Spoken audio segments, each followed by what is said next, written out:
During the days of Sulaiman ibn Abd al-Malik, there was a man from the tribe of Banu Asad named Khuzaimah ibn Bishr, a man of honor and generosity, known for his kindness and abundant charity.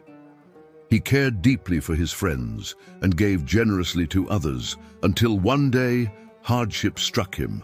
His wealth was gone and every path before him narrowed.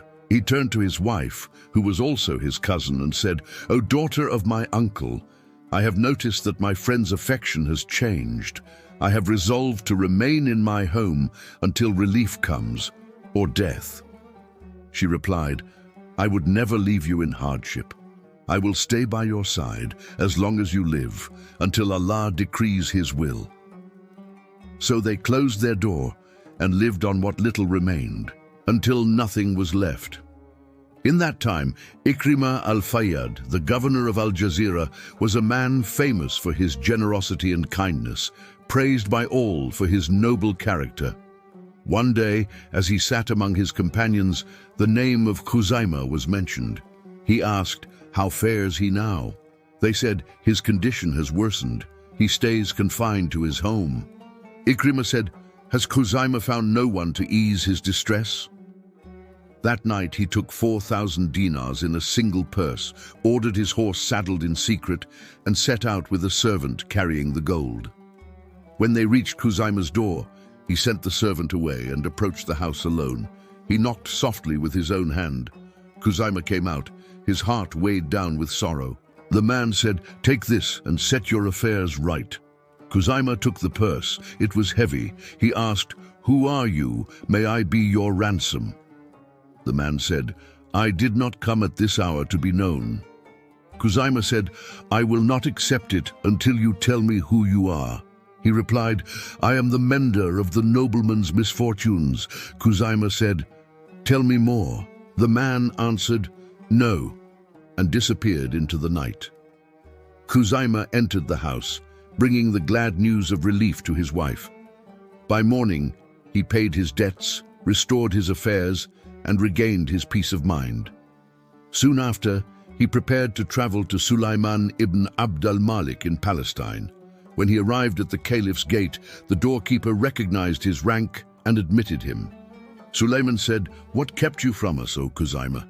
He replied, "Hardship and weakness." The caliph asked, "And what moved you to come now?" Khuzaimah said, "A man knocked at my door and..." He told the entire story from beginning to end. Sulaiman asked, "Do you know him?" Khuzaimah said, "No, he was disguised." The caliph said, "Had we known him, we would have helped him in his noble deed."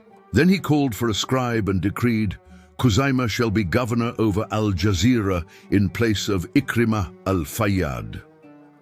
Khuzaimah departed for his post. As he neared the city, Ikrimah and the townspeople went out to welcome him. They entered together, and Khuzaimah took residence in the governor's palace. He ordered that Ikrimah be brought for accounting. When the records were examined, a great sum was found missing. Khuzaimah demanded repayment. Ikrimah said, "I have no means to pay it." So Khuzaimah ordered him imprisoned, bound him in chains, and kept him in confinement for a month. News of this reached Khuzaimah's cousin, his faithful wife. She was grieved and troubled. She said to her maid, "Go to the governor's gate and say..."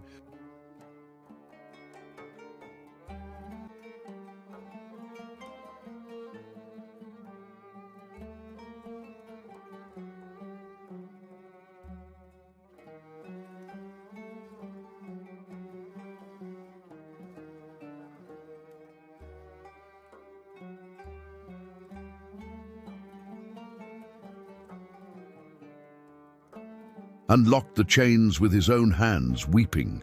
He said, "O Ikrimah, heedlessness blinded me. This is not how we repay people of virtue." He embraced him, removed his burden, and wrote to Sulaiman recounting the whole matter.